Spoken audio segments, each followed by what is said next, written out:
I'd say I'm decently known for building massive farms across Minecraft. Like, I mean farms that are far too big. And I think a couple of my previous AFKable designs could be perfect for Hytale. So of course, we've got to try them out. And we're going to do that today in our survival world. First off, material gathering. Obviously, we're going to need dirt and a ton of it because we're building a fully infinite farm. Absolutely destroyed this area, GG's. Then another building block would be nice as well. Let's go with wood, since it's just easy to grab up. Now with all of this, we can start farming, and I'm imagining two farm ideas here. The first has us essentially hold down 2 keys and then uses teleporters in the game to keep the infinite loop. For this farm, we'll start with a few rows of dirt, just 4 wide, then 100 long, and again, more layers with just 2 blocks in between each layer. At 100 blocks long, this should take about 2 minutes to farm 1 row, so building 5 layers of it will make 1 loop the perfect 10 minutes. That is the crop growth time. Next, we'll add some lighting, and we'll actually do it against this wood here that I set up. Now, it doesn't need to be wood, but we are going to want a block sitting 1 under each layer, and that's going to be the block that we essentially are walking on, looking straight into the farm and farming. But hey, that brings us to actually tilling and planting. I wish we would have stored up a lot more wheat and life essence before this video, but here we are, and we've got to farm it a ton of rounds because I think we need up to like 2,000 different wheat seeds, and we don't want the wheat seeds. Ideally, right, we want the eternal wheat seeds. The farm can only be fully automated and be used in loops and loops if it's automatically replanted. Crafting again, though, we can get over 100 eternal wheat seeds. So let's take those back to the farm and keep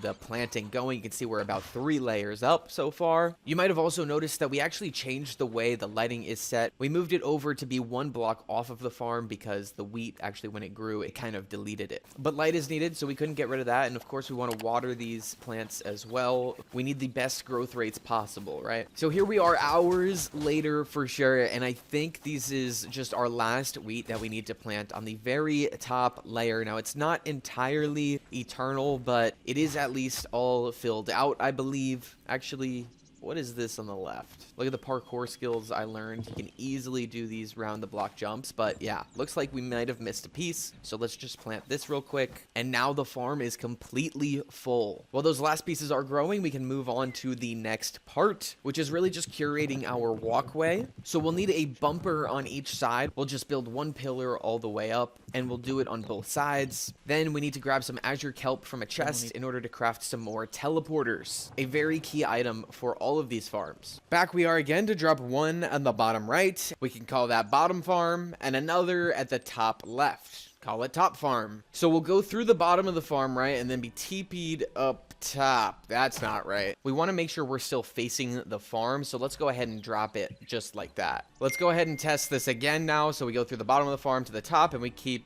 farming. Okay, we're almost there. We just need to add a block right here. We'll do a roof like this across the top level so that we don't auto jump into the wheat. Finally, we are all set, and I'm guessing you guys have a hang on what's going on here, but essentially we come across the top, drop down to the 2nd row, move across down to the 3rd, then to the 4th, and the 5th. Then we hit the teleport pad and we go back to the start. Now I'm excited to test this thing out. We just have to wait for the rest of the wheat to grow. Oh my gosh, so it's all grown. Let's finally give it a shot. We're gonna go ahead and jump in. I do want to bring up F3 because there's a specific angle we want to be facing at. You can see my orientation there, and I think we're gonna want it right around here, literally like a 10 degrees turn. So we're facing 170 degrees right now, and then we do want to get wheat out of our thing. We can go ahead and hit right click with our essence of life so that we don't eat it, and we just hold right click here and we keep going right. Let's get that 170 degree turn. Okay, so we just don't do anything at this point. We let it hold. It's not the cleanest farm, and I don't know why this isn't just right clicking everything in front of us. It's like a little laggy, and it's almost getting it when it's behind us. I could go even slower. Like, we could change that angle to be smaller. 175. Now it's truly only a 5 degree turn. See, this is a little ridiculous. It's just super delayed and laggy. I think that's more a game flaw than a farm flaw, but this kind of works. Okay, so we're getting it all here. What are we at? Literally just facing 5 degrees to the right. I mean, all I have to do is literally hold down W and right click though, so I can't be too mad about any issues that are going on. It's 2 buttons. Of course, ideally it would be replanting right now, but you go all the way to the other side, and this is where the magic's gonna happen. We're gonna go ahead and drop down. Oh, I guess we need a block here.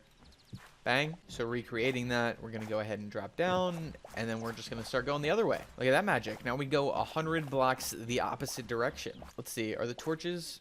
Yeah, they're kind of in distance to turn on and off, so we might want to place them kind of 1 block higher in the future. But the farm still works perfectly good. So again, we'll head all the way across the farm. We'll drop down, and we'll go back the other way. Inventory is going pretty crazy already. Pretty cool thing is that even when you're farming the ones all the way in the back, you're picking up the loot because it just automatically goes into your inventory. I backed up a little bit so we can see this next one in third person, where we eventually drop down and start running the opposite direction. Super simple. And here we are at a point where I was able to fill it with the green seeds. So look at this, literally everything just automatically replanting. This is what we like to see, because these auto replanted seeds, after we drop one more time and then get to the end of the farm, will hopefully be waiting for us at the top, you know, auto replanted and fully grown. Guys, one time through and we had well beyond a full inventory though. That was crazy. So let's craft a ton of wheat seed bags and then make them nice and eternal. And a 5-minute shift complete here, guys. It took me 5 minutes to go from the top of the farm all the way here to the bottom layer. I didn't even get through this bottom layer, but I wanted to stop because we hit a full inventory of wheat and essence. In fact, getting all of this in just 5 minutes gives us rates of 34,280 life essence per hour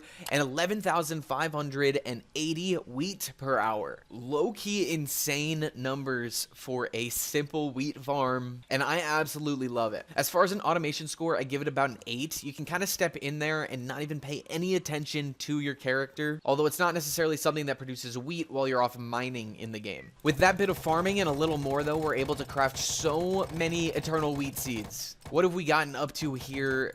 273. Let's go. And we'll be able to use some of those on farm number 2, which I'm thinking we could build right over here. The second one's going to be a lot taller, but not wide at all. And it's going to be heavily dependent on water. So we'll start with just one pillar, going very high here. Maybe about 50 blocks high. Maybe this should be good. We'll have to do some testing later. But with that down, we'll move on to some dirt placement. 1, 2, 3, 4. Jump up and place a 5th. So essentially rows of 5 dirt coming off the wood every other 2 blocks. However, that is going to be cut down to a length of 4 blocks as we mine the one closest to the wood all the way down. So we've got a structure looking like this right now, and we're going to add some water in that single block gap we have. Now, water acts pretty interesting in the Hytale. Essentially, if you just jump into the very top source block, you float, even if you aren't pressing up or anything. However, if you're a couple blocks down that water, you will drop with the current when you're not actually pressing anything. And this is exactly the mechanic we're going to use for this farm. But we're pretty much there. Again, we just have to throw down some teleporters at the top and at the bottom. The one at the bottom has to be specifically with this orientation. And then we just till all the dirt, plant our crops, and water them real good. Of course, fertilizer would help a ton here as well, because growth speed is going to be killer. Now, after a bit of testing, I started to actually drown, so it was a little bit too high and we had to cut it off. Plus, it didn't have lighting yet. I fixed that up by adding torches to the end of every single row. So here it is, fully grown, and it looks a little underwhelming. I'm thinking potentially you might want to make like 3 or 4 of these with even more teleporters and it'd be even better. But let's go ahead and jump in. Okay, so we kind of come in. I think this is probably the worst part, that it doesn't like push you. I still don't know the mechanism to push you yet into it.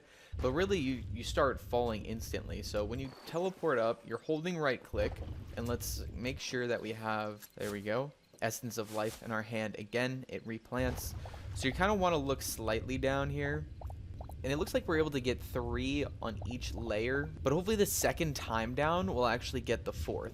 Oh, wait, holding right click, you kind of right click the teleporter. That might be something we have to look into. But yeah, so coming down, you do get the rest on each row, and then you teleport back up. So this is really the only issue, is being pushed out to start. And then, of course, it would just continue to grow. If you had fertilizer, that would be even better, so it grows quicker. Unfortunately, again, because of the drowning, it can't be super big. Although, if there was a way to make it so that you don't drown, that would obviously be ideal. I tried putting different items in the pathway, but unfortunately, the water still goes through those. And now here we go. We've sat in this farm for about 10 minutes. You can see we just scooped up one final kind of wheat at the bottom, but the results really weren't even comparable to the other farm. It's as expected. I mean, look at it. It's a little bit more automated, which is really nice, but in 10 minutes, we only got about 90 wheat and 100 essence. So we're talking 546 wheat per hour, and of course, about 600 essence. A couple ways to potentially improve are to make the farming a little bit more compact, since you do run through a few times before the initial seeds or wheat are able to actually grow fully to be reharvested again, and then also to make multiple pillars of it too. But I am curious to see what you guys are able to come up with, any kind of versions of these farms or completely different automated farming techniques. In the single player world, I guess you don't necessarily need thousands and thousands and thousands of life essence, but hey, those multiplayer servers with economies are going to be out soon and popping, so this might come in handy. Anyway guys, that is going to do it for today. I hope you all did enjoy, and if you did, please be sure to hit that like button and subscribe. Be sure to use code SWEET in the Hytale store, and I'll see you all in the next one. Adios and goodbye.